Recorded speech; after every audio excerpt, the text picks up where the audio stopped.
భారత్ బంగ్లాదేశ్ మధ్య తీవ్రమైన ఉద్రిక్తత నెలకొంది.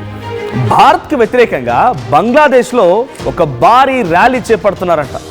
బంగ్లాదేశ్ ఢాకాలో ఈ ర్యాలీ జరుగుతోంది. భారత్కి వ్యతిరేకంగా షేక్ హసీనాను అప్పగించాలని అక్కడ ఆందోళనలు వ్యక్తమవుతూ ఉన్నాయి. ఢాకాలో భారత ఎంబసీ ఎదుట నిరసనలు వెలువెత్తుతున్నాయి.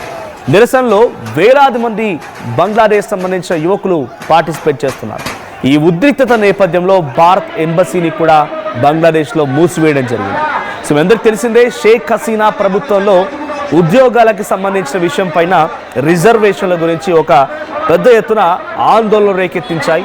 ఏకంగా బంగ్లాదేశ్లోని యువత మొత్తం కూడా షేక్ హసీనా నివాసాన్ని, షేక్ హసీనా కార్యాలయాన్ని, ఇంకా నేను లోతులో వెళ్ళాలనుకుంటే షేక్ హసీనా ఉండేటువంటి ఆ రూమ్ని, తను దాచుకునేటువంటి అల్మారాన్ని మొత్తాన్ని చిత్తుగా చేసేసి ఒక రకంగా అక్కడి నుంచి పరుగులు పెట్టించారు.